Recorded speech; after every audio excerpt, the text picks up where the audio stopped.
Të nderuar dëgjues të programit të Drejt për Drejt Mirëmëngjes Shkodër. Sot në këtë studio unë jam së bashku me dy artiste. Janë nën e bi. Aida Shala Pjalmi. Mirëmëngjes Aida. Dhe Ketlin Pjalmi. Vajza jam mirë. Sa bukur është që të marrësh të tilla këmbime përshëndetjesh nga dy të ftuarat e mia që janë dhe artiste. Faleminderit. Në fakt Aida është një artiste e vokalit, unë besoj se gjatë bisedës ju e njihni, por do të udhëtojmë paksa tek rruga e saj artistike.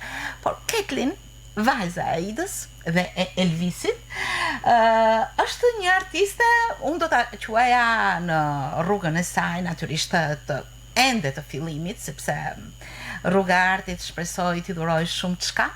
Është një artiste e këngës, por edhe spektaklit. Është kënaqësi që ju kam sot në studio.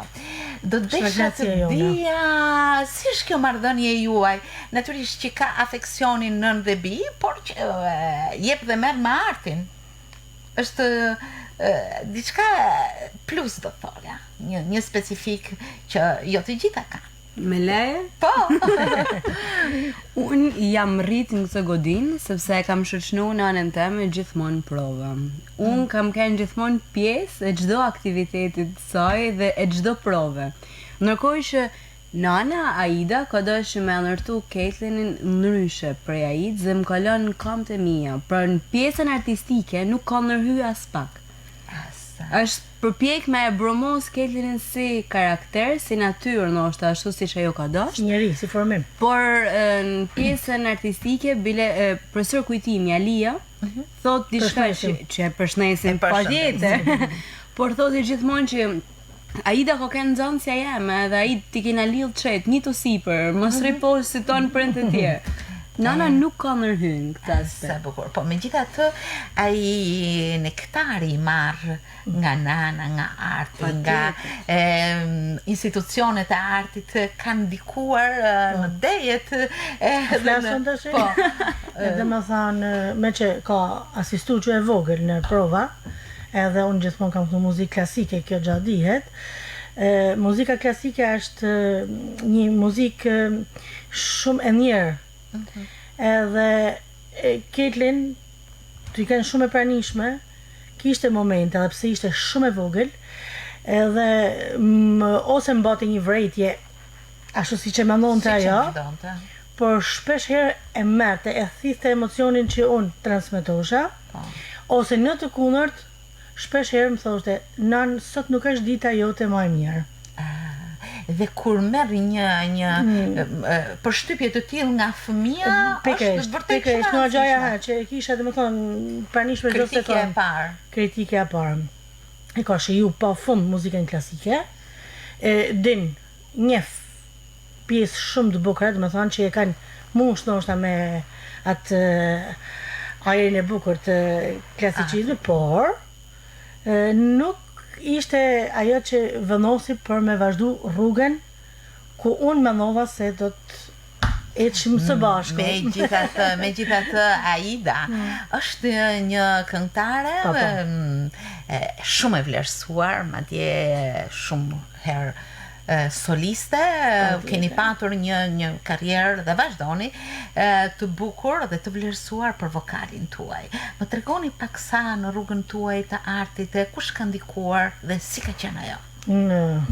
Dhe më thanë, baba jem, agjat, kanë kënë pjesë e korit Prank Jakov, atëherë në kur pa të shtëpisë kulturës, në ndërtimin e Prank Jakovs, të mallit Prank Jakova.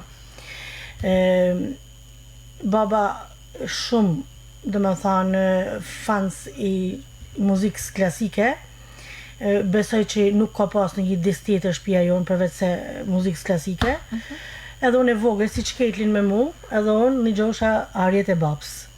Nga një herë më dëptyronte, sepse kishte qef për me ba dallimin e dy kantarëve të ndryshëm, edhe më bate pjesë të asaj kënaqësie që e vetë merte, dashje pa dashje, hina në botën e muzikë klasike dhe e pëlqeva.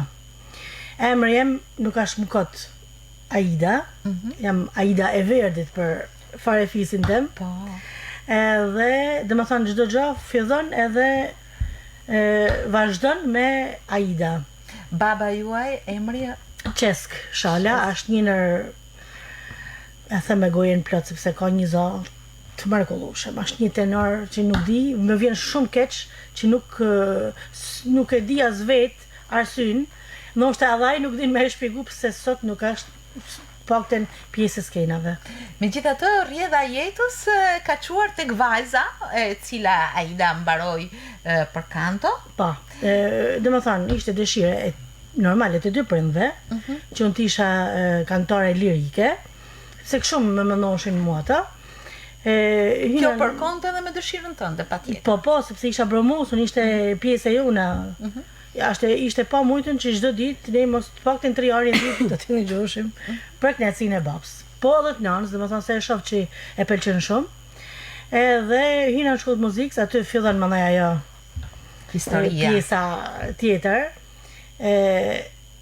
Kur arrita me marrë notën 10, ta moj deri në diplom, këtu u kuptu që tashma kisha hinë atë rrjedhën e muzikës klasike dhe për 4 vitet e shkollës, siç shkolla muzikës ka ato aktivitetet e veta, unë isha pjesë e atij grupit vogël me solista, Pra e dalluarshme. Tash i mendoj këto gjana se në atë kohë, domethënë ishte kam qenë e vogël edhe nuk se kam mendu kaq privilegj. Domethënë dola nga shkolla muzikës dhe direkt u aktivizova me korin sa po u formu me Gjan Kapedanin, Gjan Shlakun, domethënë Gjan Shlakun që e përshnes, Gjan Kapedani, një themelus i mrekullueshëm. Ai ishte që më nxorin pa vlerat e mia në momentet kur na jepte pjesë, u afrote afër këngëtarëve për me dëgju dhe më dha mundësinë që të isha soliste pa asnjë pikë dyshimit. Ishte kënaqësi, ishte një privilegj i madh, isha shumë e re për momentin. Pastaj në kori filluan me ardh edhe elementa shumë të mrekullueshëm, siç ishin mësueset tona të kantos. Edhe isha vetin shumë të vogël, por njëkohësisht edhe shumë të madhe, sepse isha nga një nxënëse kalova në një kolege e tyne. Më kanë bërë shumë mirë, më kanë prit në një mënyrë të mrekullueshme. Edhe sot jena shumë mike bashk.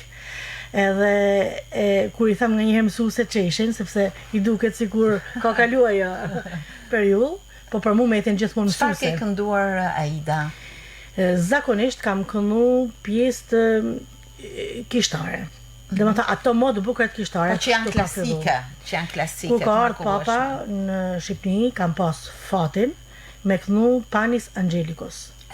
Sepse ka përku me atë kohën, domethënë e pashve, kohën e...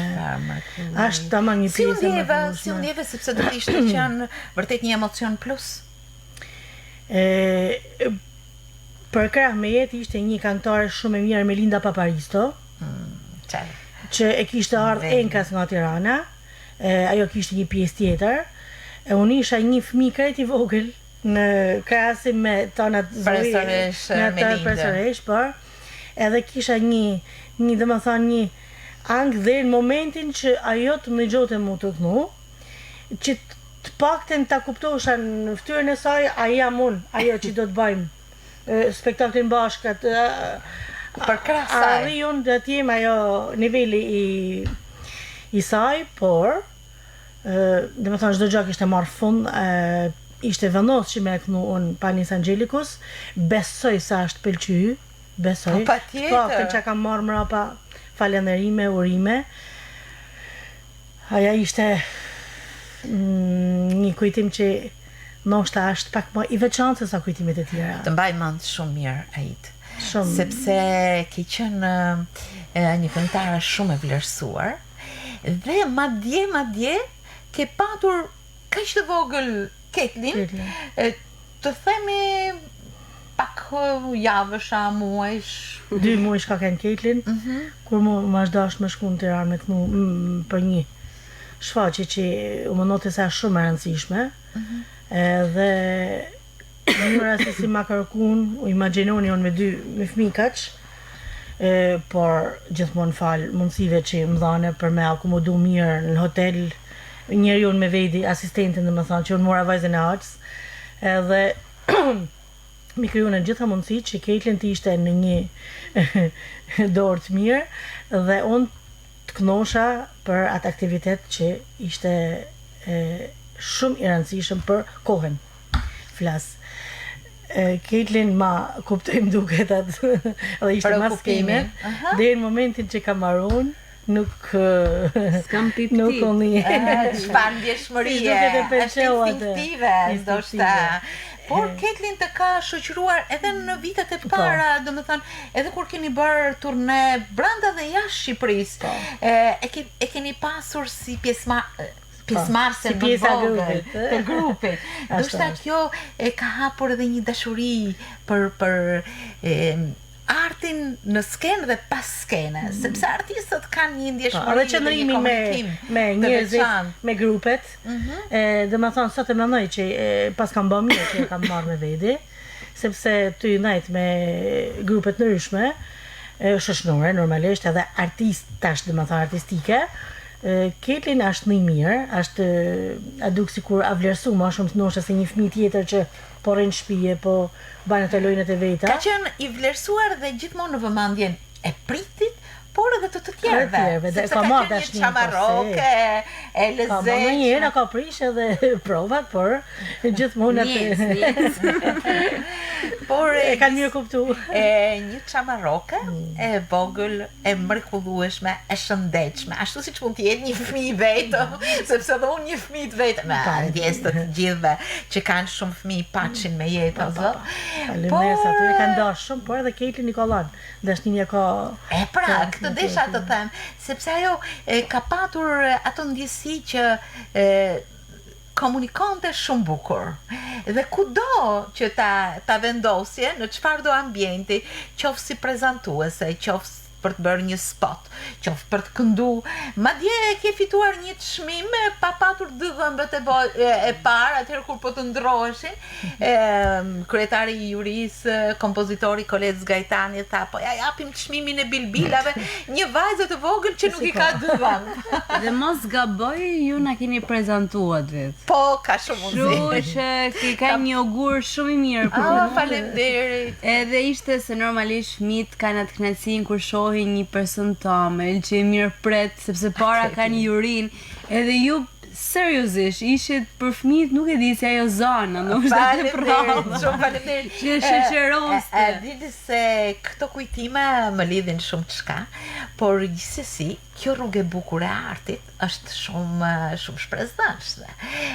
Duke ecur nga njëra nga njëri konkurim në tjetrin, nga njëri festival në tjetrin, kanë qenë këngë që rriteshin me shtrirjen vokale, rriteshin me pjekurinë artistike, në zhvillim do thosha, madje ke patur shumë gjëra të bukura.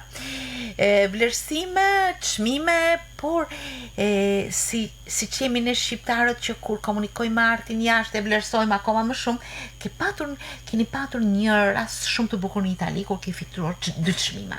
Mund ma tregosh pak sa? Patjetër. Ishte rast që kur isha fëmijë të konkurroj një festival në Itali, festival fëmijësh. Isha e vogël se as nuk kuptoja italisht, as nuk flisja italisht.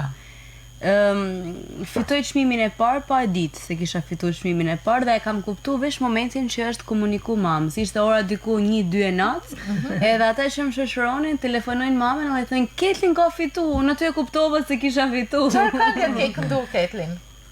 Po të qeshin gjithë fëmijët. Ka qenë shumë e bukur. Me ke kënduar edhe kështu. Po, edhe këtu e kam. Fjalë, muzikë më kush. Fëmia.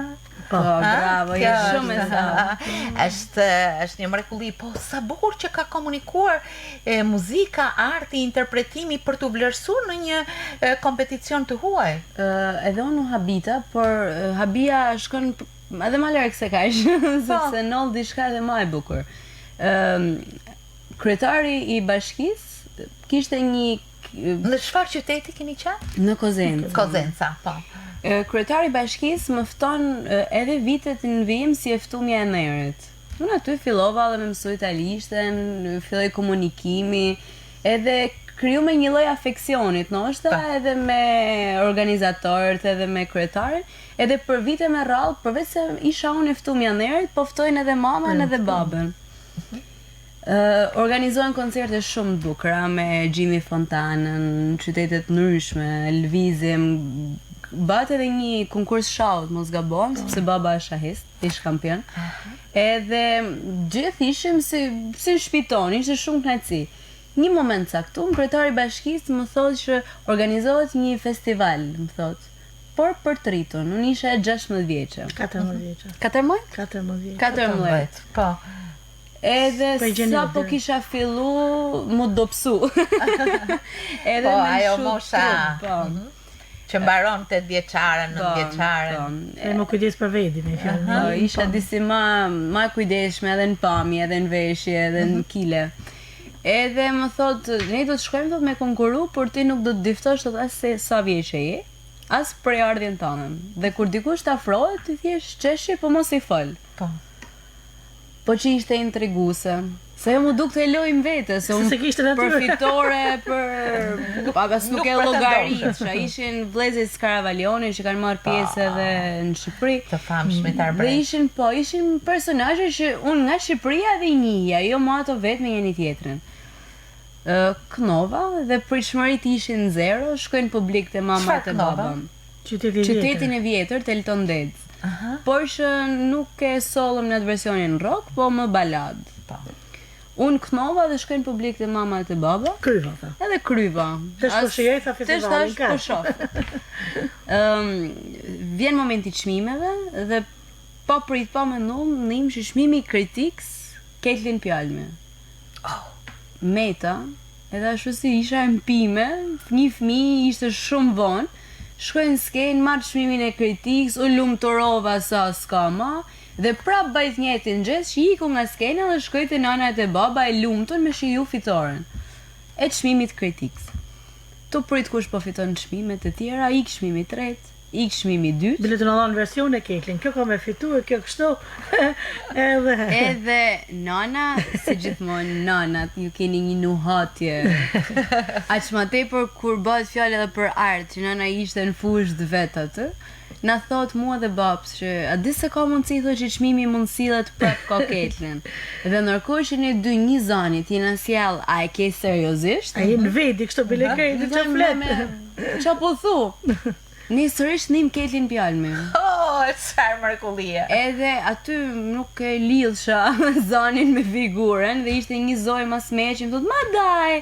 Aty e kuptova se o do të me dalë në skenë.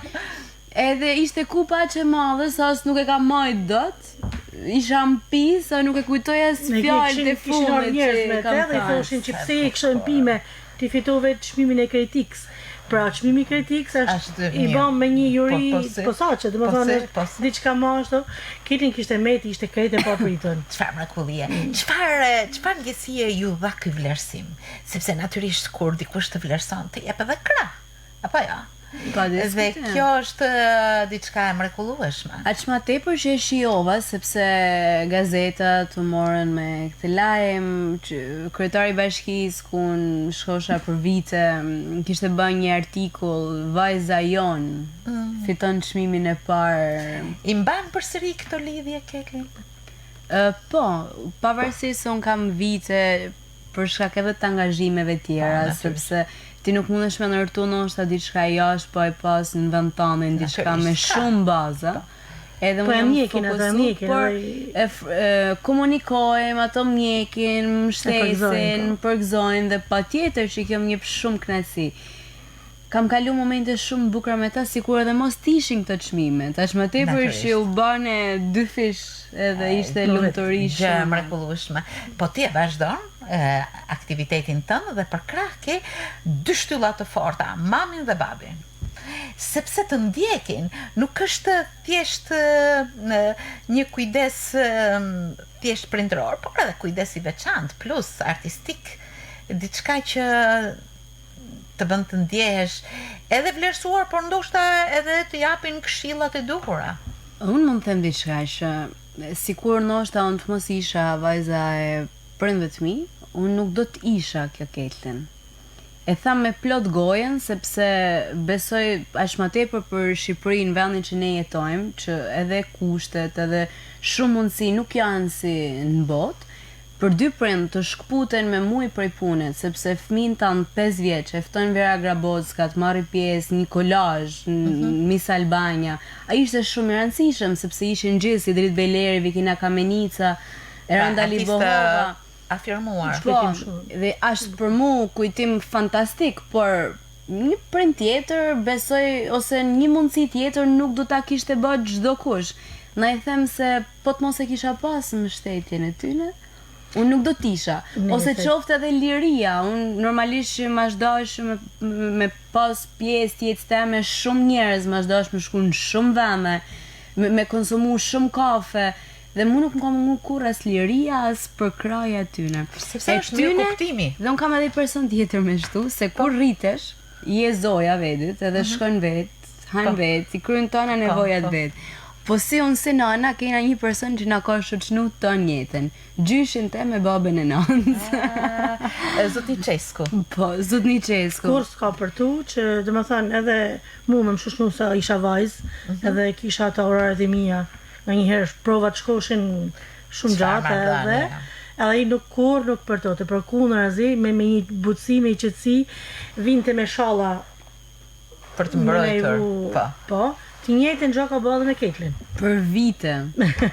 Unë atë kohë bezdisha se më dukte të ishin gjithë ato fëmijë edhe veç unë visha me gjyshin, gjyshi deri të betohem jastek me arte me vedi që mos të vritem unë karrige se janë orë shumë. Kujtesi, një mrekullueshëm.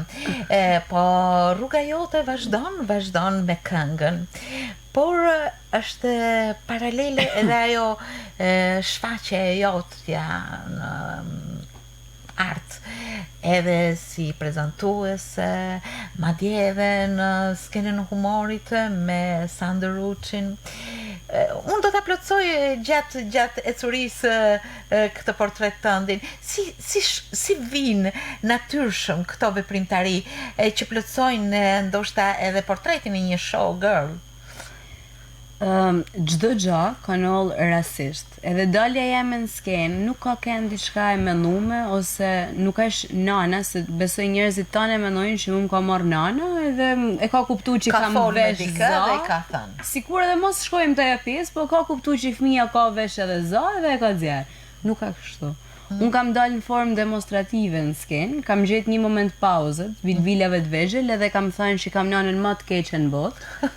Në faret e lazëm thotë, po pse më i zemër Aida e keqe, po se bjeni thëmë tonë fëmijët e Shkodrës me knu përveç meje. 5 vjeqe. Let's valë, i njerë e ka, në gjëja dhe i tha, ty thë me ta bo, thë nëna këtë keqe, po në atja ki shoki, thë, në ke ne. Sepse Leci ishte pjesë e korit ku unë klosha. Respekt për këtë njeri, thjesht zakonshëm që ka punuar shumë, që ka dhënë një kontribut thjesht zakonshëm. Dhe pastaj, zotni Leci? Ashtu filloi pjesëmarrja jeme me muzikën. Nërsa prezantimi është po diçka tjetër që më ka met në dorë, kujtoj më vjen një ftesë për emision fëmish. Por unë isha 7 vjeçe. Dhe fëmijët që ishin pjesëmarrës ishin tonë më të mëson. Nana në shtëpi më thotë, ne do të shkojmë në zyre për respekt. Por ti nuk ke kohë se ke shkollën, ke edhe muzikën. Edhe një 7 vjeçare ç'a mund të bëjmë? Je 7 vjeçe, nuk je thotë as e përgjegjshme, nuk ke as përgatitjen e duan, edhe unë atë temë nuk billa, dakord ti thash. Sa shkojmë në zyre, i thash po. Edhe nana është më shef, edhe ashtu nisi. Prezantimin prej 7 deri 17 dishe me emisionin te me ka majt për vite. Absolutisht po. Tash e baj prap, e baj me shumë kënaqësi, sepse gjatë rritjes kam kuptuar diçka. Dhe ndoshta kjo është arsyeja pse unë nuk kam njeh shkollën e muzikës si nana. Nana ka pas pasion muzikën, ndërsa unë skenën. Edhe ndoshta nga që unë e du skenën, më shijon edhe pjesa e prezantimit, nuk e kam të domosdoshme ndoshta që t'jem së s'ban të knu. Unë e kuptoj, nana arrin me orë të bë prova, nana si pëlqen me knune për shtëpi. Dhe kur unë isha e vogël, më thotë si ka mundësi që unë nuk të nij kur të knune për shtëpi. Dhe kjo është arsyeja na. Faleminderit. Kjo është ajo. Merita u bose Dhe kjo është ajo marrëdhënie e dukshme dhe e padukshme që arti transmetohet bukur, qoftë tek ndjesi që të vinë nga veshi, qoftë tek ato ndjesi që i ke në shpirt, apo jo, sepse ti e vazhdon në mënyrë instinktive. Ti ke ndjesit për të bukurën në fotografi, për modelingun, për skenën, pra është një hapësirë shumë e madhe. Po dhe kjo rastisht shumë erdhi, se kush e mënote sa i fëmija i vogël Topolak, do psohe ndonjëherë edhe mund të ishte imazhi diçka saktuar. Unë se kam menduar kurrë vetë. Ke paraqitur interes për modelingun tek njerëzit, tek firma të ndryshme? Unë nuk e kam menduar ndonjëherë se unë mund të jem pjesë. Unë i kam pas sheh fotografitë, edhe sot kur shoh fotot e mia vjetra, pavarësisht se e ketin një fëmijë, normalisht edhe e shnosh shumë prej tyne, por jam mundu me pozu, jam mundu me zgjell ndoshta ambientet, shpirti artistik. Kjo nuk ka mungu, por nuk kam arrit diçka të madhe kur i shoh në atë kohë. Nërsa sot jam e lumtur dhe mbesoj që e bëj me kënaqësi. Madje ka raste kur më duhet me bëj një set fotografik për fustanet caktuar dhe qëllimi janë fustanet, nuk janë ketlen. Por pavarësisht se vetë personat më thonë që mos u lodh një shkrepje dhe hiç e ndro fustan. Unë vazhdoj edhe shkrep deri që të jetë fotoja e duhur, sepse është diçka që unë e bëj me kënaqësi, nuk është diçka që unë thjesht paguhem edhe ta kry, por jo, e kam me shef. Ke ndjesi, ndërkohë që edhe për fotografin ke interes. Po, kur isha ma e vogël, kam pas shumë shef që të kem një studio fotografike, po... Nga ka shpesh. Nër shumë... E thotë e baba i vetë që po mirë, thotë të shimë falë, do të dosh diku mandjen ti se... Këte, amaj, muzika, prezentimi, foto... Po kjo është ajo ndjesia e artit që të thërret se cila... A do t'jenë pjesë edhe fotografia e... Dhe pastaj, tani ke shumë interes për të shkrepur foto. Kam, por... Sakrifikon. Tashma nuk kam as kohën. Megjithatë ke bërë ca gjëra, ca shkrepje interesante që Aida më tregoj paksa. Po patjetër, ka sakrifiku dhe jetën në vende ku janë bajagit rrezikshme, për shembull në theth ku as kishte kam njeriut, Caitlin kërkon me shku. Më mbahet fryma tash ti unë. Të betohem deri në momentin që e kam pa me sytë e mi që erdhë në shtëpi. Isha në një angst të tmerrshëm, sepse çdo ditë në lorlajme ne gjoshim që nuk kalohet, është blloku rruga. Caitlin vazhdonte na dërgonte fotografia. Dhe mendon se si e ka konceptuar Caitlin atë problemin që ata e kanë çfarë ndjeshmëri. Dhe kjo qesh tani, Caitlin. E thashën që po të mos isha e bija e prindëve të mi, zot ta kisha këtë mundësi, se ndoshta dy prind tjerë zot ma kishin leju. Ndërkohë që unë kam kalu ditë shumë bukura, kam momente shumë bukura, edhe momente të fotografume shumë të bukura.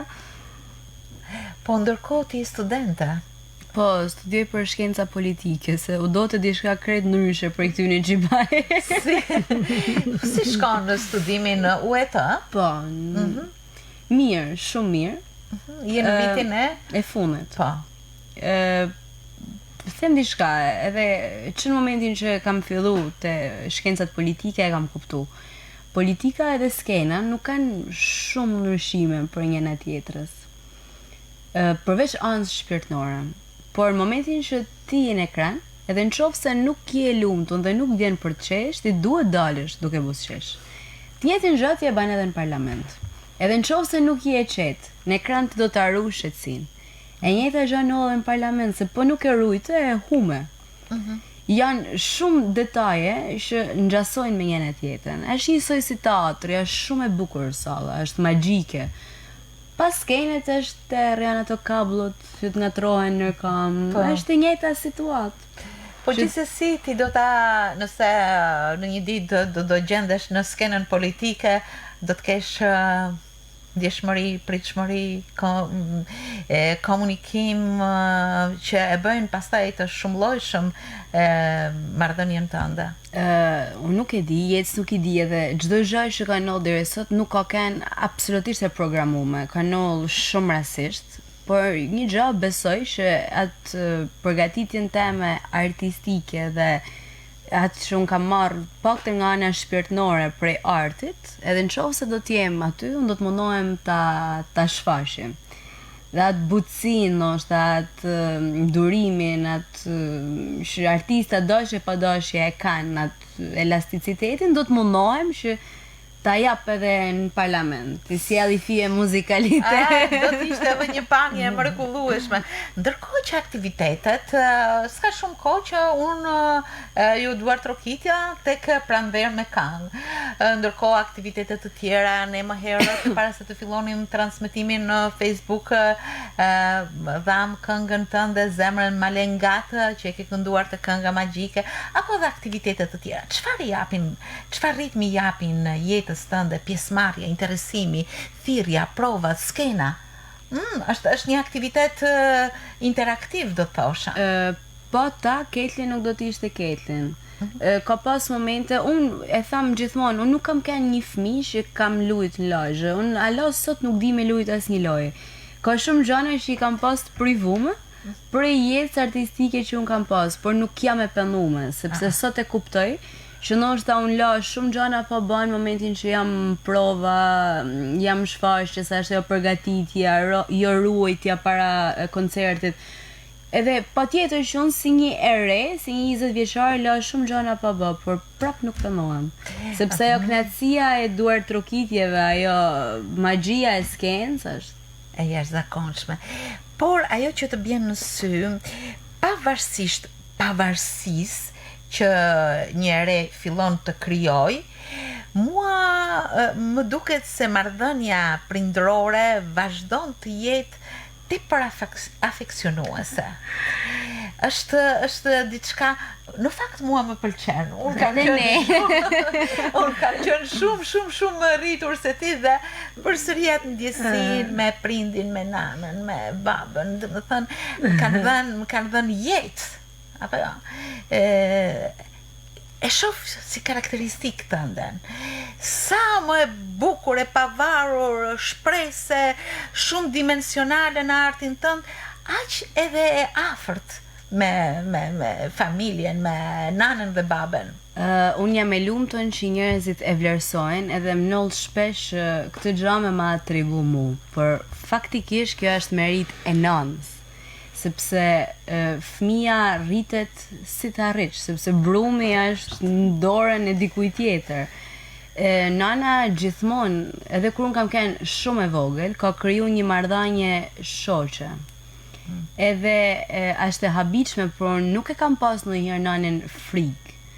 Unë e kam dashur shumë, kam pas respekt dhe kur unë fillova me të zanë mëm, e kisha çdo gjë që unë basha në sensin mos të mërzitet. E kupton, nuk e kisha idenë që ka me bërtit edhe se po e merr vesh nana, por ishte mos të mërzitet. Kjo është një ndjeshmëri tepër e veçantë që lidhet me impaktin që ka ndjenja, mërzitja ose kënaqësia kur ti kishe një sukses, sa do të jetë kënaq nana jeme dhe baba jeme. Po, edhe kështu në ajo që unë domethënë në krah tjetër nuk kam kanë se i prindit që bashkë detyrën që i bëj kështu, e kam përkrah, ndoshta edhe me një kënaqësi të vogël që Ketlin ka ardhur në shtëpi, ndoshta ka me gjithë ditën të më thanë, edhe unë asnjëherë nuk i kam thënë bollë në të shna mërzite, iko kjo punë.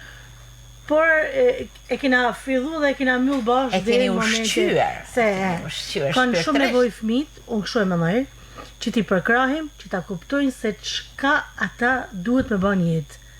Sepse shumë ëndra mesin sirtar, unë e shoh se janë vetë ditë për ditë me fëmijë dhe me moshat e mësuese, edhe e shoh, unë aq më tepër jam në një shkollë, një zonë pothuajse rurale, atje ku me të vërtet ëndrat mesin sirtar për arsyet nga më të ndryshmet.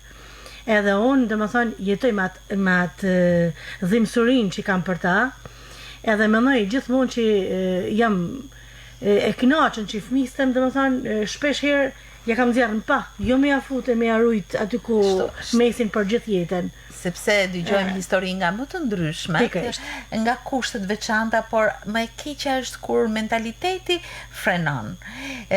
Mund të kesh një kusht ekonomik më të vogël, por kur i jep shpirt, është një bonus i madh. Kështu i them edhe unë prindve, nëse nuk keni mundësi ekonomike, sepse jo gjithkush i ka mundësit, të paktën falini kënaqësinë e tjera. Nuk kushton kur gjë nëse një fëmijë që jep në balet, në shkollë po flas, të jenë pjesë e grupit të qendrës kulturore. Ai fëmijë mushet me kënaqësi dhe nëse në shtëpi i ka kushtet shumë të këqija, vjen me një lloj kënaqësie që e man gjithë ditën. Kjo është ai roli jashtëzakonshëm, ai ushqim shpirtëror që në radhë të parë prindi e mëkon tek fëmia.